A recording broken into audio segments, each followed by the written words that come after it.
going on, F1 fans? As you can see, we're kind of short-staffed today. The pit crew is taking a some of it has taken a vacation here, but it's all good because we got Vish, we got myself on the ones and twos today, talking everything from the British Grand Prix recap. We'll get into the Austrian GP that is starting up this week already. No break this time. We'll give you the pit crew predictions from last week, pit crew predictions for the Austrian GP, and we'll talk a little bit about what's going on with Ferrari. Did they kind of shoot themselves in the foot by actually winning?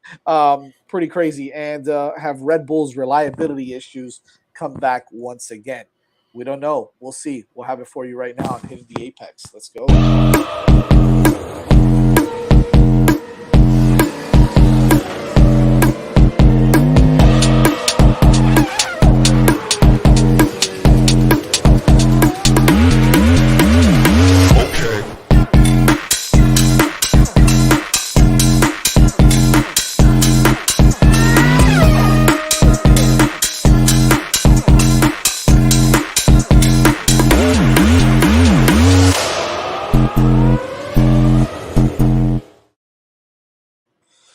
Oh, what's going on, everybody? Welcome back to Hitting the Apex here on the 5 Reasons Sports Network. Make sure you check us out on Twitter at F1_5 Reasons. Make sure you check us out there.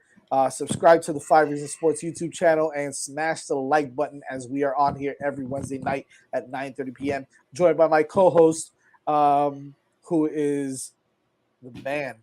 I'm going to say he's the legendary Vish on Formula One. What's going on, Vish? What's going on, man? What's going on, Jazz? Oh, man, what a day already. What a day. What a day. Woo. I guess we can give a shout out to our sponsors tonight if you like. I mean, I don't know, but I think we should. I mean, and of course, they're prepared. They're prepared as usual over here. But I will. Yeah, but I mean, once we broke it, they can fix it. So. Let's give a shout out to You Brake Will Fix. They repairs damaged wheels from curb rash, cracks, or bends, all under one roof with house powder coating, CNC machining, and polishing. They also offer new custom wheels and tires from your favorite brands, such as Vossen, Forgiato, Fuel Off-Road, and more. They now even offer no credit check financing up to $5,000 for a new set of wheels. Fast turnaround times on all repairs, and they even provide loaner wheels in many cases. You Brake Will Fix is your total automotive wheel solution located in North Miami, right off of Biscayne Boulevard in Northeast 146th Street. Excuse me. Check them out as some of their great work all across social media from Instagram and Facebook at You Brake Will Fix. That's the letter U, brake wheel, like a wheel, fix, or online at youbrakewheelfix.com. You can even give them a call, 305-748-0112, and schedule your appointment today. You Brake Will Fix, changing the way you see wheels. All right. So I know we did a little bit of this in our post-race show on Sunday, but best race of the year so far, right, Vish? Without a doubt, had something of everything there. It was exciting. A lot of really good, I would say, borderline. I will get into whether Checo should have gotten a penalty or not. But But it was hard racing. It was a lot of good racing, and competitive. And it kind of worked out where we ended up with several of the cars kind of on top of each other towards the end. So I think it was why we love the sport, right? We spent a lot of time watching them drive around without passing, and then you get a race like this, and it's awesome. I was almost like when I was watching, I was like, oh, okay, what's gonna happen now? Oh, okay, who's overtaking who? Oh, hold on a second, Lewis Hamilton. Oh, and that was literally my face as I'm there having breakfast, and I'm like, what's going? Oh, wait a second, it's Carlos Sainz. How the hell did this happen? Hold on, wasn't Leclerc? It was crazy. How is Leclerc kicking everybody's ass with half of his wing missing in the front? Like what? I mean, it was absolutely. It was. I mean, that sequence where Checo tried to overtake Leclerc and then Hamilton passed them both, and then I was running our Twitter, and so I was going to tweet out, "Oh my God, what a pass!" Before I could hit send, They passed it back. It was like that chaotic. I'm like, what the hell? I gotta delete this. He's already back and forth. That was crazy. What a crazy set of events there that happened. But it was exciting. Look, I'm not even mad. I know that Ferrari's mad, but we'll get into that later. At least one half of Ferrari is mad, right? We'll definitely get into that. You should have a call. I wish we could, bro. I don't even know. The chat is the call-in line. You post it, we'll show it. Exactly. The chat is definitely the call-in line. This is YouTube Live. I don't know if we have an actual call-in line option, but nevertheless, yes, crazy ass race. I'm really excited though, as my boy finally got his first victory of the year, first victory of his career, excuse me. First pole of his career after 150 races. Galito. There we go, baby, for the Tifosi.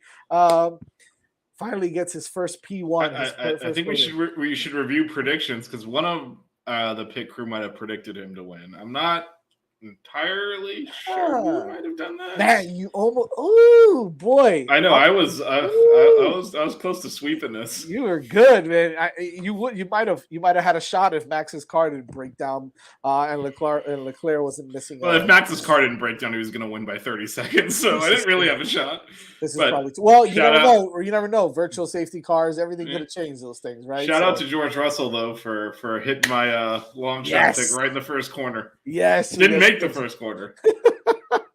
That was awesome. I guess we can kind of review, as I mentioned, Carlos Sainz did win the British Grand Prix. P1, P2 went to Mr. Checo, Sergio Perez, and P3 was for the GOAT, Lewis Hamilton, who drove absolutely brilliantly all day all race as well. So I'm really excited about that, because I don't know if this time around nobody except Fernie. Fernie had Hamilton as P3, so pretty cool. Here are your I guess your standings, right, for the British Grand Prix. Carlos Sainz, Sergio Perez, Lewis Hamilton, P1, P2, P3, followed by Charles Leclerc, who ended up in P4. Fernando Alonso, another strong outing for the Alpine there in P5. Rounding out the top 10, Lando Norris in 6th, Max in 7th with a little bit of reliability issues there with that Red Bull. Mick Schumacher getting in the points for the first time ever, right? First time ever. That was the first time ever. He finally did it. Big time for him. Sebastian Vettel in P9 in the points, and another Haas in the points. So both Haas's ended up in the points. I don't know how the hell that happened, because they have they've been at the bottom of the barrel, and look at that. I know I see you highlighting him. Shout out to our man Latifi, who got all the way to Q3 in qualifying. Yes, he did. And then I will say, Q3 he was what, 30 seconds to 30. Yeah, he spun, and then but I'll say this: we haven't really gone through the race, in order, but obviously there was a big crash right in the first corner, red flagged.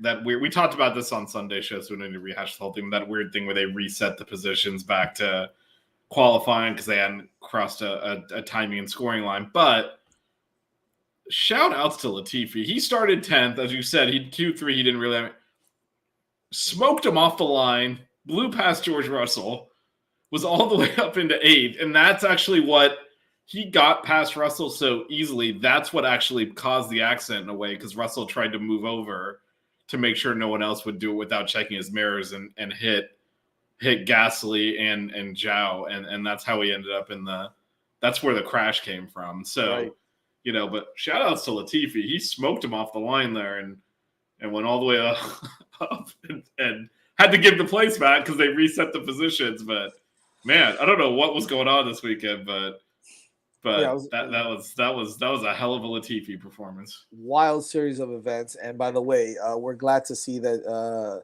Zhou Guanyu is going to be okay. He's going to be able to race in Austria, which is an absolute miracle, if you ask me. If any of you saw the race, you saw what happened to his car. Thank God. Yes, eventually we did. I still think it was weird that they didn't show anything, and we're all just kind of Well, I think they were afraid that he wasn't doing so well, and I think once they got the okay that he was okay is when they started showing Yeah, everything. but I I guess get what was that. the plan if he wasn't? You're just never going to show it. I don't know. It's a good question. To me, that was dumb I think you because still have to show it, right? because what you end up doing is it leads to speculation. What's going on? No one knows anything. And it's like, and you don't have to show his car in the barrier and them trying to extract him in case like they frankly pull a body out of there. So Right. you don't want to show that. But to not show anything, I'll tell you the scariest part of it all. He was on a full tank of gas. yeah, could Right. have gone up like Grosjean did a few Like years Grosjean, ago. yeah, I didn't want to mention him. That's the first thing I thought of too. I was like, oh my god. But anyways, I'll just say the other thing with that, since Manning's not here, I get to rip George Russell with impunity. So I actually watched. So he did. I mean, I don't think it was penalty worthy. I think it's a racing incident, but he 100% caused that. He didn't check his mirrors. He moved over on Gasly, who was going to pass him. Right. And clipped him. Got clipped on the rear tire, but he caused that, and then took out Joe. But I'll half criticize, half compliment him. So you can watch the onboards, obviously. For Joe's onboard, by the way, once he gets touched, they just cut it. They don't show it flip and slide on its head. Whether or not the camera was even working, I don't know, but they cut the feed. But you can see Russell's. And full credit to him. He hits Zoe, goes off into the gravel. He's stuck. Right. And he immediately comes on his radio.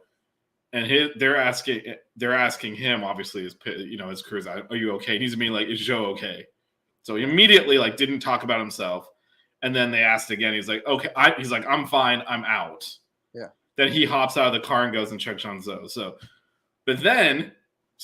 full credit for that. Really did the right thing there.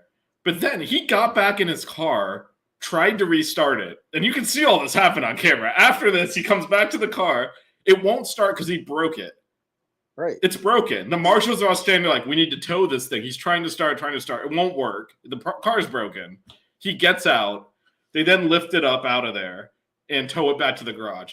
For him to come through afterwards and say, I could have continued, but they just towed it out. What are you talking? It's on camera. He's arguing with the FIA guy. Yeah, saying that he only couldn't. He would have kept going, except he got out to help. He did get out. Again, full credit to him. He did not give a shit about himself or his race. He immediately on the radio was like, that guy is in trouble. Is he okay? Right. So full credit for that. But he then did go back to his car and try to continue, and it wouldn't work. However, that's when they covered it. So isn't it a rule where the minute you get out, that's it, right? I don't know what would have happened if he could have gotten it restarted and gotten it back to the. You cannot take assistance though. Once they had to tow it back to the garage, that's it. It's done. But his car wouldn't start. It was the back end was messed up. It was done. Right. So them him and Mercedes trying to calm their way back into the race when saying, "Oh, it's only because he jumped out." Again, full credit to him for jumping out, and he legitimately gave a crap about Zoe. I said, immediately on the radio, did not talk about himself or anything. He was like, "Is he okay?" And then he told his crew, "By the way, I'm out." I think he went and checked on him. Then he came back. He tried to restart the car after he knew he was okay. Again, totally fine. But then after the race, still claimed, I don't know why they towed it. You tried to start it, dude. It didn't work. It was broken. Did he recognize that once he ran over there, he recognized that Joe was okay, right? Yeah. So he went over there. Because again, all you have is his onboard. All you have is his onboard, right? Right. So you see him again, and you have his radio. So you see him immediately say, "Is he okay?" Right. He says, "I'm okay. I'm out." Yeah.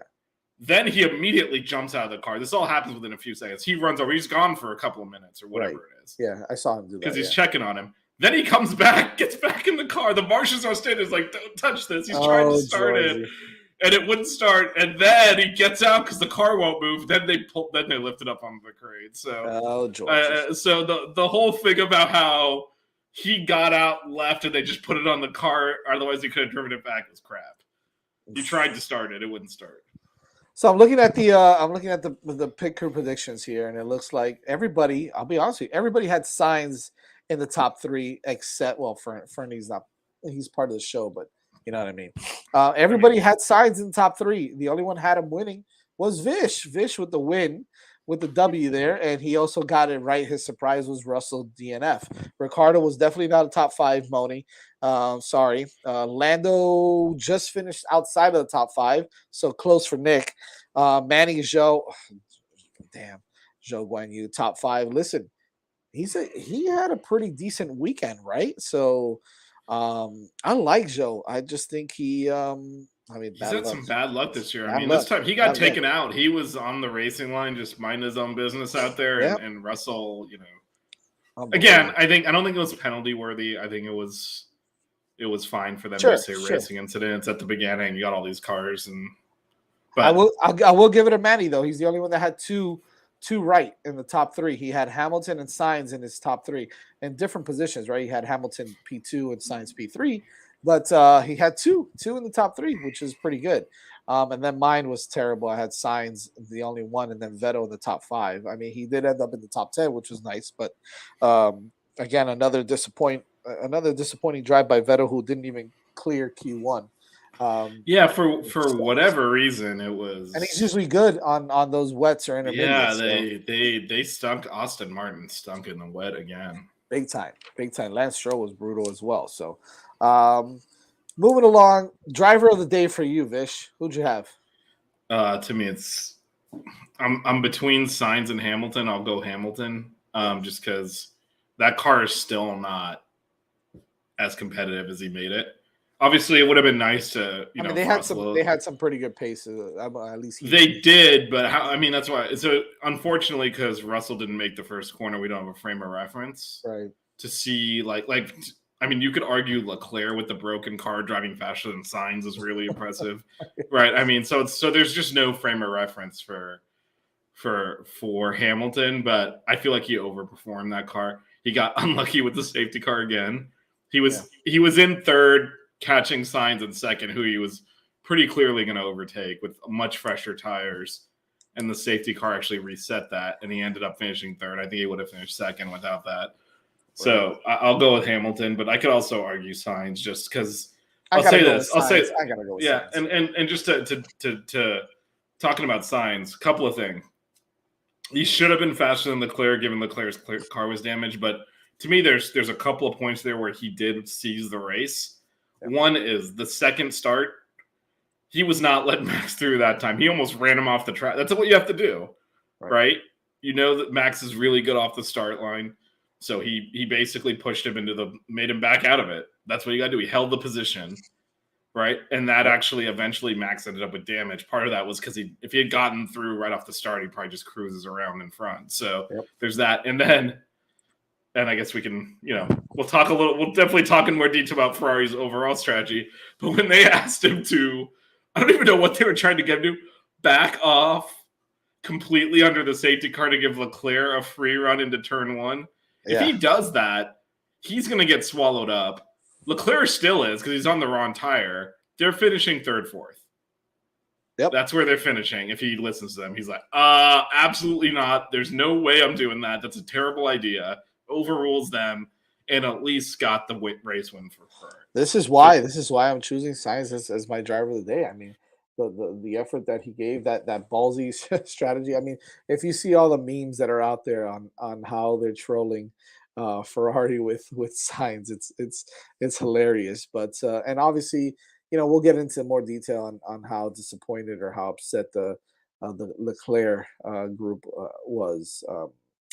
But we'll talk a little bit more about that later. But I'm definitely going to give it to Sainz. I think he had the right strategy. I won't say Ferrari did, but he had the right strategy in mind. It worked out to his favor, regardless of whether it was right for the opportunity. He took the opportunity. He capitalized on it. And listen, kudos to him. I'm very excited for him. I'm happy for him because this is definitely a huge monkey off of his back after signing that big extension and having these DNFs and running into the gravel and all the issues that he's had this year.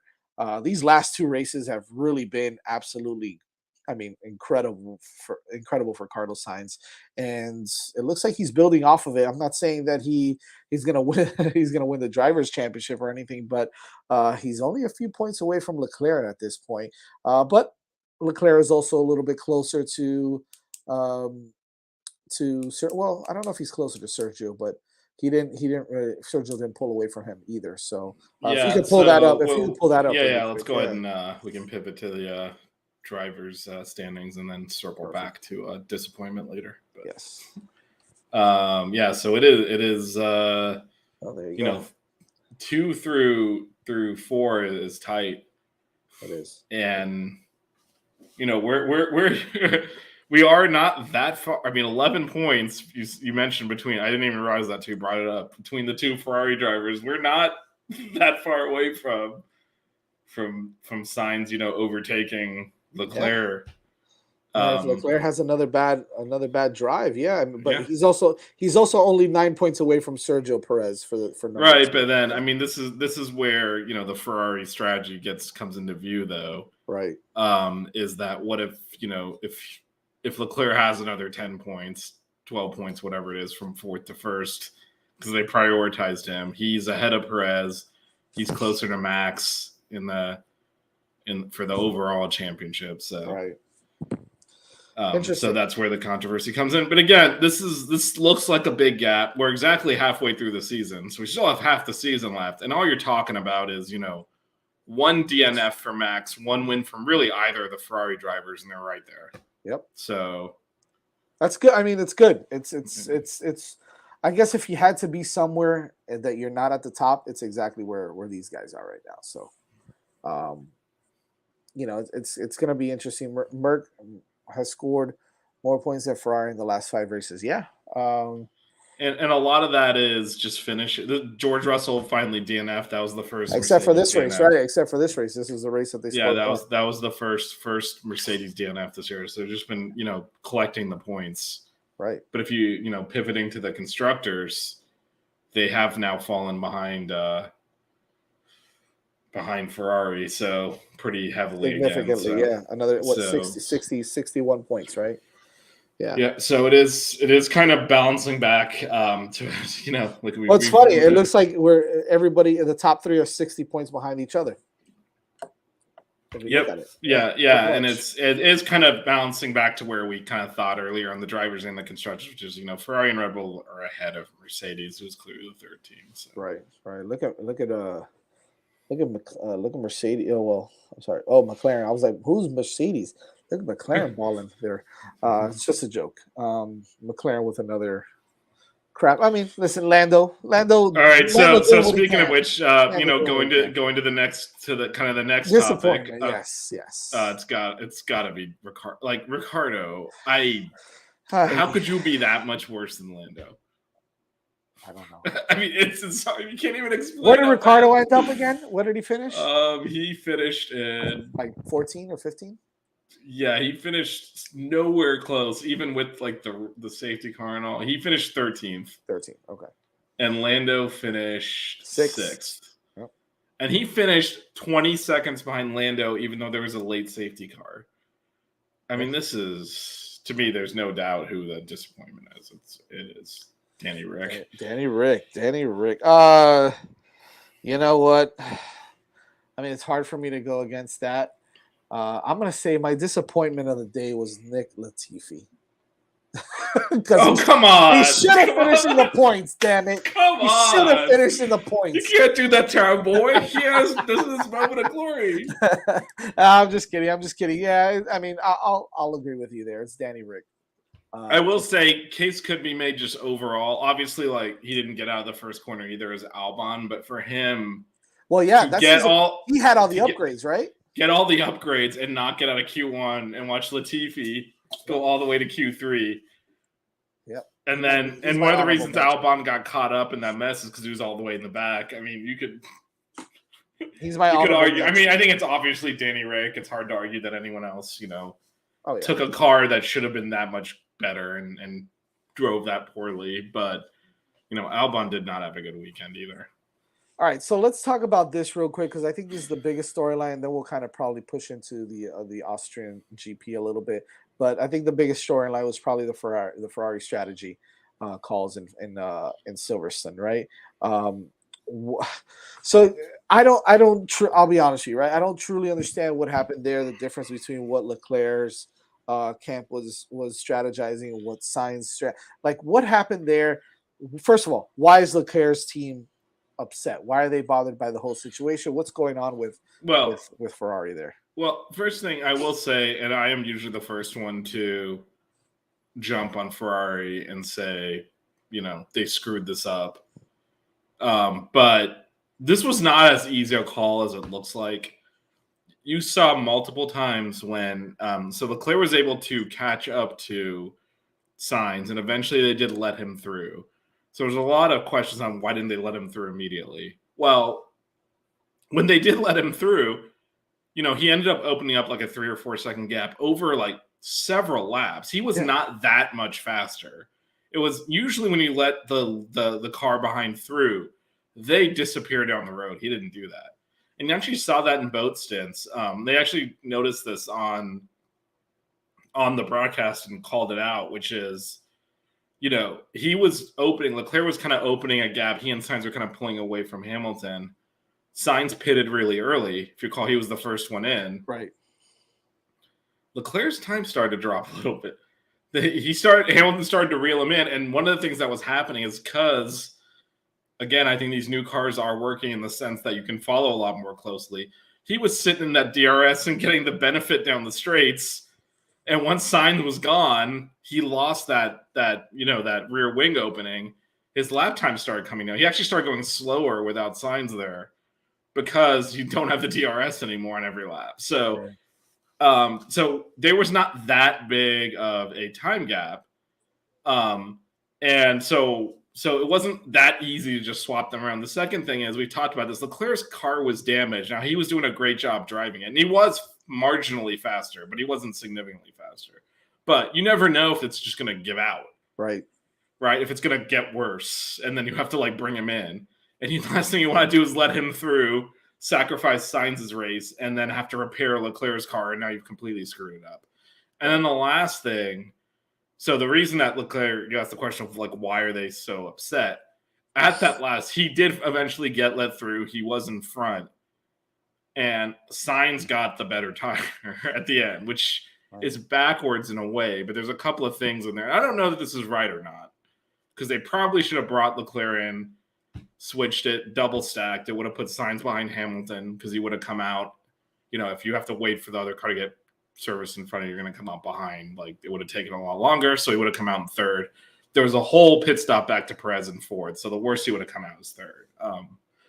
So you end up, Leclerc, Hamilton, Sainz, Leclerc on the right tire, he probably wins the race, so that's why they're upset. Now, a couple of things. If you're going to do that, you are giving up track position, so in theory, Hamilton doesn't have to pit, he can come out in first. Now, on the wrong tire, does that work? Questionable. Remember, his tires were relatively new because he ran so long in the first stint, so maybe he could hold better than Leclerc did. So you're not necessarily sure that if Hamilton comes out in first, he doesn't just hold first. So that's one thing. The second thing is, because Sainz pitted so much earlier than Leclerc, if you're going to split them and leave one of the cars out, you got to pit Sainz. His tires are much older. Right. So there is an argument there, but certainly they're looking at it from the standpoint of, if they just let us pit, we were in front, we would have stayed in front, we would have won, and that's where they're upset. Gotcha. I mean, it's hard to. Yeah, this was not one of those straightforward ones where it's like, what are you doing? There's so many different options, right? So many different strategies that you can you named. I think you named like 3 or 4 of them right there that could have either benefited him or not, right? And yes, Sainz got the best. What was it that Fernie posted there? Sainz got the better luck of it and benefited from being able to pay. No, absolutely, he got the better luck of it. But I mean, haven't we noticed that this season? Just looking at this season, luck mixed with some safety cars has really changed the outcome of a lot of these races. We've noticed it, with Leclerc. We've noticed it with with Hamilton, right? How many times has this screwed over Hamilton? And even again in this race. And even again this one. And So how many of George Russell's points are because he got how lucky with the many? safety car? 100%, right? So I think that there's been so many. It's hard to tell Ferrari, right? Hey, don't it's hard to tell Leclerc, don't be upset. I understand why they're disappointed. It also helps Ferrari a little bit more if Leclerc wins at this point. But now the gap is so close, right, Vish? Now the gap is so close with both drivers that now you can have them compete and you can have them fight. You and to their credit, before the last safety car, they gave Sainz an opportunity. They said, "Look, Leclerc, you can race him." Right. They gave Sainz an opportunity to say, "If you hit this time, we're not going to make you move," and he couldn't do it. Right. And that's when they made a move. So to me, was that 132, right? 32. Yeah, right? Yeah, and he couldn't do it. So they said, "Look, if you got a couple of laps, hit this lap time. Otherwise, we're going to let him through." Right. So then they let him through. So I think absent Ocon stalling and causing the safety car, I don't think anyone's complaining about the way Ferrari played it. Right. Because they would have, I think Hamilton would have passed Sainz eventually. His tires were much newer at that point. They end up with the 1-3 Leclerc winning. Everyone's like, fine. Yeah. Right. But especially when it's Leclerc, Hamilton, Sainz, and they didn't lose those points to Red Bull. Now the safety car makes everything look worse because now Leclerc goes all the way back to fourth. Right. And you think the wrong Ferrari won, and then you have a Red Bull in second. Yep. Because talk about getting lucky. I mean, Perez. Yeah, he did. Perez was a pit stop behind and still had to pit again. When that safety car came out, he was going to finish back there with Max. He definitely got on the right tires there, right? Towards the end, I mean, he was just able to take off. Yeah, but his thing was he dropped back because of damage. He had to pit again because he hadn't used both tires. On that restart, he just had a great restart, and he overtook Hamilton, and that was it. Like at that point. Well, I mean, he had the fresh tires. The Red Bull was the fastest car all weekend. Oh yeah, his car had been repaired. So when he got the fresh tires and got all the time back from the repair because of the safety car, right? That made him actually had Leclerc not done such a good job holding him up, he probably would have won the race. But Leclerc actually did Sainz a solid there, holding up everyone and giving him that gap to play with. Yep.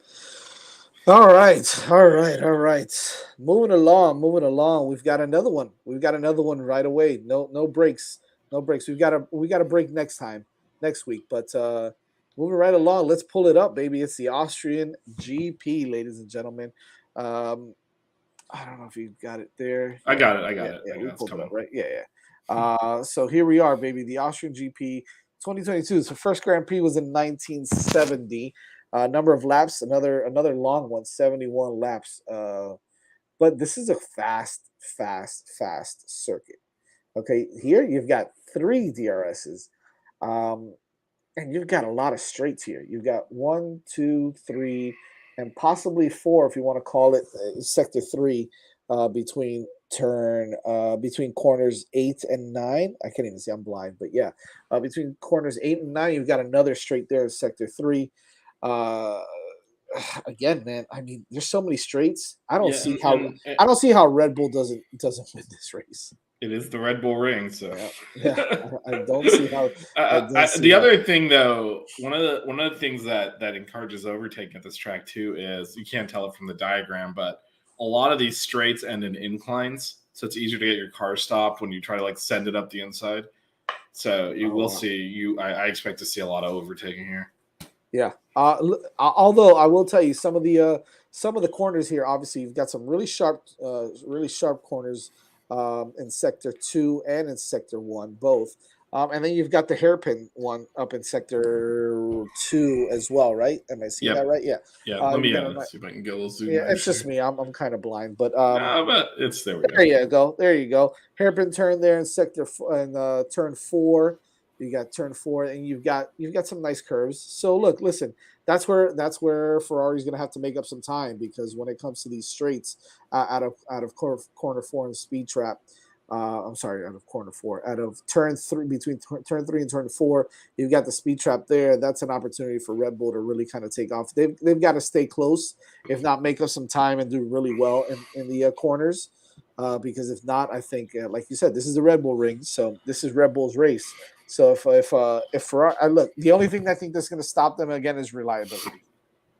That's the only thing I can think of. But you do have 3 DRS zones, so that could help out as well. Well, I think the other factor too is like how legit is the Mercedes pace? Is there another variable in there, or is this going to be a Red Bull Ferrari battle? Right. Hard to say. I will say the other thing is we talked about this a lot earlier in the season. It's been less the case the last few races. Back-to-back DRS zones. This is back-to-back-to-back. The detection zones are in the other DRS zone for all of them, except for you get your DRS detection zone in zone 3 here, right? For the third one, and then it's the next one's within the next DRS, and then again here. So you're almost just DRSing around this entire part of the track. And if you get, I mean, if you can make the first DRS zone and the first line here, you're pretty much going to have DRS through half the track. It's going to top each other. Talk about strategy, right? Talk about strategy here. Is this a 1-stop or a 2-stop race? So I mean, or more. I think it's all going to depend on the tires. The tires. Yep, on the tires. You see the segue? I did it, baby. That's a good segue there. There it is. Tire degradation, as they are C3, using C4. Going back to the C3 to C5, huh? Yeah, back to the old faithful, so softest range. This talks through some of the wear. And every time I see Mario Arsola, I think of you. My old buddy right there. My old buddy. So here's some of the. Yeah, so let's talk a little bit about these tires. Why are they going back to? I don't think downforce is really a huge. I mean, maybe in some of the turns, but this is more about straight line speed, right? Yeah, no. This is a power circuit. Yeah. So is Silverstone in a way because it's a lot of sweeping turns. So true. Might not all be lost. But this is like you mentioned earlier, the hairpins. A lot of sharp turns at the end of straights here, which you didn't really have at Silverstone. But yeah, no, it's a powered circuit. And, it's mentioned here, when you have that high-speed, sharp turn, high-speed, sharp turn, who's going to screw their tires up, shred them, lock up, flat spot them, have to pit because of that. Right. That's what's going to be online here. Well, I think it's all going to depend on how close everybody is to each other, right? So if you're gonna see Max and Leclerc or Sainz or Checo or even Hamilton, right, kind of battling it out and staying right behind each other, then I mean that's when it comes into play. Really, is how much they're going to shred these tires, and if that's the instance, it might be a race where they use the C3 more than anything else, right? Right. And one of the things is, you mentioned how many stops. It's so hard to tell on a track like this because of the stop-start nature, and because again, I mean, I've said this on multiple shows this year, but new tires this year, how's it exactly gonna behave? But I will say we're probably getting to this next, but it is a sprint race weekend. So they will, and I'll go ahead and here's your calendar. So they're gonna get a good, race simulation in on Saturday to kind of set up for the race. How do the tires behave? So they'll have a better idea because it's a sprint race. So they won't be going in blind. So we might, I think by the end of the day Saturday, we'll kind of know what the strategies are going to be for Sunday based on the tire deg. Right. But it's still difficult to tell. And again, I think one of the big challenges all these drivers are going to have is, you got these high speeds. And like you said, when the cars are running close together, you're going to want to make that overtaking. If you flat spot, this is very easy to flat spot at this track. Then, you end up having to take an extra stop. You flat spot, so, you oversteer, or your car locks up in one of those, and that's it. And that's it. Right and not to go back to the tired Carlos Sainz joke, but there's gravel at the exit. Leave him alone. He's got his first W. Leave him alone. Yep. Our boy Carlos there, but where's my thing? Here. So there's gravel here. Oh God. Here. Those are really like here is much more of a sharp turn to go in slower. Yeah. But here when you these two turns are where people traditionally have overshot and gone off into the gravel. So I don't, again, probably not Sainz, but a Latifi, a Stroll. You could see that, or it could be anyone, right? You're trying to make that pass, and the car doesn't plant. You mentioned using the C3 tire. There's going to be less grippy. If they're doing that a lot, then you can easily think you have the grip, go into that turn, and then not have it, and you can beach the car here pretty easily because there's gravel everywhere. Oh yeah. I mean, you can see an instance where if they want to use, I think definitely for the qualifying, you're probably going to see them use the C5, obviously. But when it comes to the sprint race, I mean, we're talking about how many laps? 10 laps in the sprint race? How many laps is the sprint race? And I find it fascinating that it's qualifying is on Friday as well. So that makes it interesting. Yeah, the qualifying's Friday to set up to qualify for the sprint race. Right. So I want to say the sprint race is 20-something laps. It'll be one of those situations where, I would say the medium tire is probably the best race tire. But if you think you can get through on the softs, because again, they can low fuel it. Right. It's a shorter stint. Then we've seen drivers, in the sprint race before. I'm going to be fast the first half of the sprint race and hang on for dear life the second half as the tires go. So I don't think we'll see any hards on the sprint race. So we'll see who risks it with the softs. All right. What do we got next? So we went over the schedule. I don't know if the weather is really going to be much of an issue. I mean, hey. So here's kind of your weather forecast. Actually, it might be an issue, huh? Well, yeah. So interestingly, Friday for the qualifying, it's supposed to rain in the morning. So in theory, it should clear up by qualifying. But if it lingers, I forget that it's the morning for us, but not for them. Yeah, not for them. So it should be okay. And same thing on Sunday. We got rain in the morning, should clear out in theory. But if for those that aren't familiar with the Austrian track, it's in between a bunch of mountains. So you sometimes just get variable weather. So if it comes in a little later, it can impact everything. And the other thing is, this is a purpose-built. This is a racetrack. It's not a street surface, so less of an issue. But any rubber that gets laid down will get washed away by this rain. Right. So they will go into different grip levels for the race versus the sprint race. So a couple of things to look out for. Well, and that's the thing, right? Like if there's rain, then forget about the DRS. It's going to be a completely different race. That's true. If there's rain, there's no DRS, there's no DRS. Which could, it looks like Saturday is clear, so it shouldn't impact the sprint race, but could impact the actual race. So that's going to be interesting to watch out for too. Drivers to watch, Fish. I guess we'll go with 2 drivers, right? So I think we got a little bit of time there for that. Who are your drivers to watch? Yeah, I'm going Max to see how he recovers. He kind of threw a little bit of a tantrum there. Who, Max? No. I mean, and then, as part of that, this was kind of a news item that came out over the weekend that potentially, I think primarily people are thinking Red Bull and Ferrari have been cheating with their floors, which is why they're having less porpoising issues. Well, Ferrari's had some pretty bad porpoising. Right, but everyone's wondering how it magically stabilizes when they get to the corner, and now we think we might know why. And definitely Christian Horner was a little defensive. So they are going to bring in new tests. I don't know if it's for this weekend or not, but we'll see if they have to start, preparing for more scrutiny on their floors, which are apparently flexing to help mitigate the porpoising because you don't get that stiff. Yep, the flexi floor, Jack. The flexi floor. Yeah, so no one knows exactly what's going on with that. Red Bull in the past has been accused of flexi wings. This was like 10 years ago. And you could actually see the endpoints of the wing flexing down, almost hitting the ground, which is illegal. But they were able to pass all the tests on it.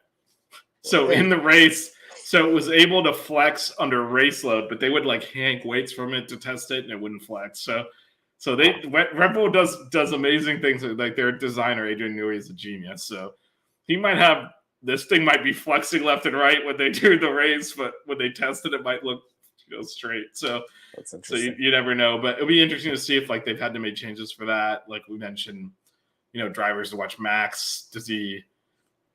He's comfortably ahead in the championship right now, and Right. How does he respond to having a bad race? And then the other one I'll watch is Hamilton. Is he back in the fight here? I think you could see at the end of the race, he really felt like he could have won that one. But he had no business dicing with a Red Bull and a Ferrari. I know the Mercedes was better this weekend. It wasn't that good. Yeah. Like if you look at the end there, when and we talked about Perez kind of pushed Leclerc off, then cut the track to take the position back. And I'm not entirely sure how he didn't get a penalty, but why is Hamilton even sticking on their bumper to slide through? And then eventually, I mean, I know he overtook Leclerc because of the tire advantage. Well, because he's one of the best drivers in the world ever. Right. So I'm curious, how close does that Mercedes need to get to the top for him to actually compete for a race win? Yeah. So that's why I want to watch him, see if it's, was it a one-off or is he going to actually be able to keep it up there? Well, it's funny you took Hamilton from me, but yeah, that's definitely one of the guys that I want to watch as well. I want to see if he can, if that pace is for real. And look, he's the best he's the best ever. So I think that when it comes to the intangibles and the stuff that the stuff that the car doesn't do that he does, I think that always gives him an opportunity to compete. So yeah, definitely want to see him. And quite frankly, like I know I'm kind of getting tired of saying this, but I need Leclerc to respond again, right? Like I need to see him respond.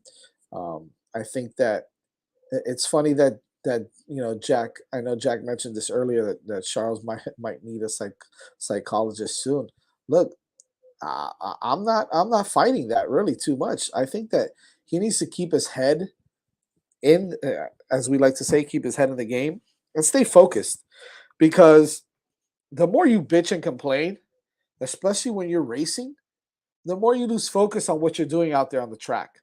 And he has a tendency to do that, right? It kind of loses a little bit of focus when he complains too much, and that's how he ends up not being as competitive as he should be, especially with the car that he has.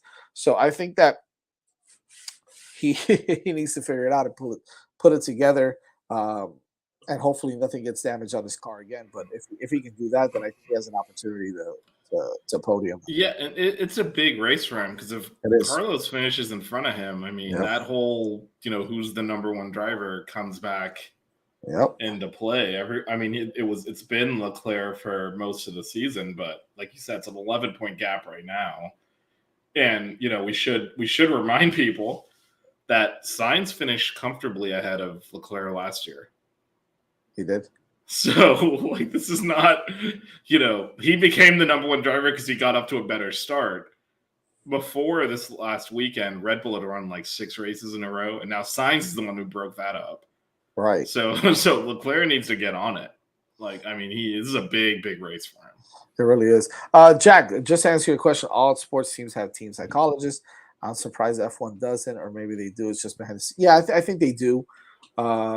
They just maybe don't. Look, F1's it's a funny sport, man. Because I think that they don't announce that stuff as maybe some other teams, some other sports would, just because it's all about image a lot for these teams. So they definitely do. Maybe they're just going outside. They're outsourcing Yuki's, but because they really need something serious there. But I think they all do. So that it's really the driver preference. They all have different ways to do it.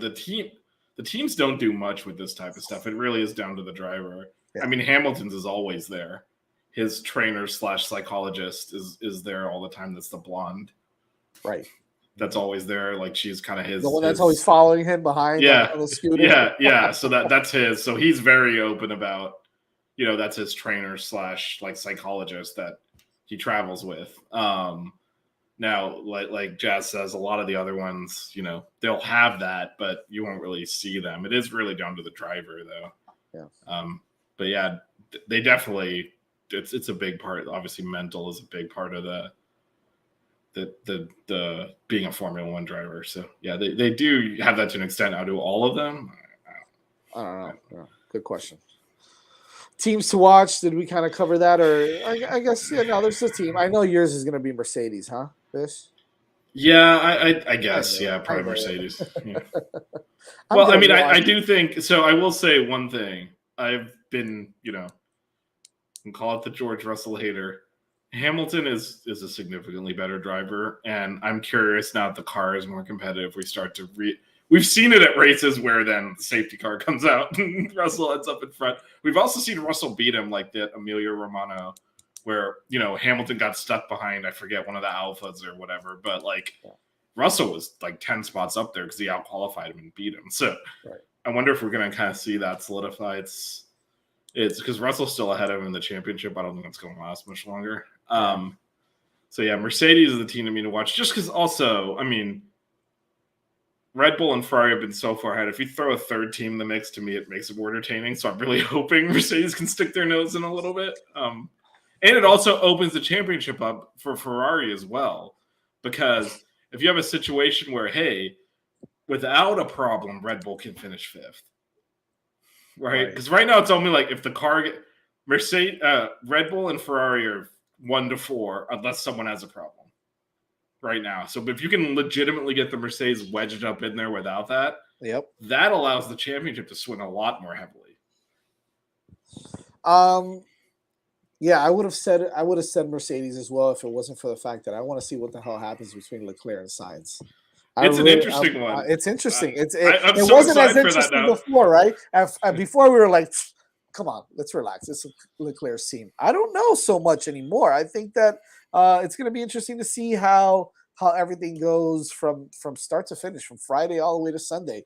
If Sainz is having a really, really good weekend and he's up there and he's competing, I don't know. I don't know if you do anything. I assume you just let them, let them battle, let them compete. Yeah, until you called it out, I did not realize how close they were. 11 points is nothing. Yeah, it's nothing. 11 points is nothing. They're basically. And Sainz is on a roll, right? Like he's hot right now. So. Yeah.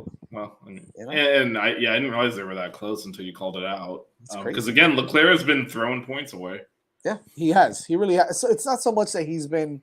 He's been a bad driver. He's just been throwing points up. Well, I will say the damage this weekend was him. Yeah. Very aggressive at the beginning of the race, trying to. He also could have gotten a penalty. He cut a corner, kind of slammed into. I think it was Perez. That's why Perez had to pit. Right. This is the first lap. Yeah. Like you said, he replaced his whole wing, right? Perez replaced his wing. Leclerc stayed driving with the damage, but that was all caused by Leclerc kind of overly aggressively going over the corner. And I think he had to stay out and drive with that damage at that point, because if he didn't stop early, like Perez, he wasn't affected by it. So. Yeah, I mean, he really wasn't. That's true. That's true. But some of that bad luck is also just him. Like you said, be a little bit more patient there. He has to. So.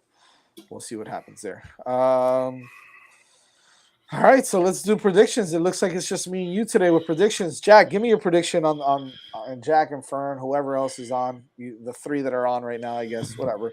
If someone wants to throw a prediction in the chat, we shall show it. Throw a prediction in the chat, and we tell. So, Vish, what do you got going on for this weekend? Boy, I don't want to just go. You know what? Screw it. I'll go Hamilton 1. Why Woo! Look at you. It's not going to happen, but I'm always like after our boy, I feel like friend of the show, Carlos Sainz, finally won a race. We got to push the envelope for it here. So I'll go Hamilton. If that's going to happen, it's got to be a crazy race. So who's in second? I'll go Hamilton, Leclerc, and Perez. Okay, switching it up on me. I like it. And then for the surprise, I'll go Max DNF. Okay. Oh man, from your mouth to God's ears. But that's just a Ferrari fan in me talking. All right. Okay, I will go. It's a tough one, but I think that Leclerc gets back in the winner's circle. He's a P1 this time. I think that it's Max 2, and I think this time Perez has a DNF. So I'm gonna go. That's so weird, right? I'm so stupid. Um, I really don't want to do this, but I'm gonna go. I'm gonna go Hamilton again. I think he's hot right now, so I'm gonna go Hamilton in P3. And my surprise is going to be. Would it be a surprise if Zhou Guanyu goes top 10? I think close enough, yeah, because he's only scored points once, so Zhou top 7. he's been having bad luck. You can get away with top 10, in my opinion. He's only scored points once. If you want to go top 10, okay, we'll go Zhou top 10. Max. All right, so Jack puts Max, Ham, and Checo. Sainz, Russell, DNF for Charles. Is that what he's saying? Okay. Yeah. All right. So I think he's saying that he gave us his top 5 and then DNF for Leclerc. Okay. Max, Ham, and Checo. All right. Which, by the way, would put Sainz. What is the points for 4th place? It's like, I think it's 12. I want to say it's like 12. So to put him like a point ahead of 28. No, it's 20. So 25, 18. 15, 12, right? 15, 12. Yeah. 15, 12. Yeah. So to put him a point ahead of Leclerc. Wow. That's some crazy stuff. That would definitely be interesting. That would be wild. That would be wild. But all right, cool. Sounds good. Anything else? Any last words there? No, it'll be interesting. I think the sprint race gives them a chance to practice, for the race itself. So it's one of those long weekends where they totally didn't give a crap about the American market. So we'll all be working during qualifying, but what time is the race again? Let's go ahead and bring this schedule back up. It is 9 a.m., but let me go ahead and share it. The race is at 9 a.m. Okay, perfect. Yeah, the race is at 9. The quali is at 11 on Friday. Oh, jeez. And then the sprint race is 10:30 on Saturdays. On Saturday morning. Okay. All right. Well, at least we'll watch that one. How many laps is this Austrian sprint? Are you Googling it? Is that why you're reading out loud? Because I don't have that information. I am actually. Wow. No, it's not. Oh, 28 laps. 28 laps. Okay, yeah. It's a short track. It is. You can see the lap record is barely over a minute. Who did it? Who did it? Carlos? Yeah. Carlito, baby. I'm not giving him enough credit. What did I have him at? I didn't even have him finish. He's gonna finish P4, but whatever. I didn't put it there. But Leclerc needs to win. He needs a win. He needs a win badly. So and if Jack's prediction comes through, then number 2 driver for Leclerc. Yep, 100%. All right, everybody, that was it. Silverstone GP review and the Austrian GP preview. Make sure you check us out every Wednesday here on Hitting the Apex on the 5 Reasons Sports Network YouTube channel. Make sure you subscribe to us on the YouTube channel. Smash the like button. We hope to bring you some of the best content we can here in Formula One. Make sure you tune in this Sunday afternoon Sunday morning, I guess, probably. Sunday morning for the post-race for the Austrian GP. Me and Vish will be back at it, talking a little bit post-race show for a few minutes. So make sure you tune into that. But always keep it locked on Twitter. Follow us at F1_5 Reasons. And make sure you follow us on the 5 Reasons Sports Network as well. Again, every Wednesday night, 9:30 p.m. right here on Hitting the Apex. We'll see you guys Sunday after the race. Adios.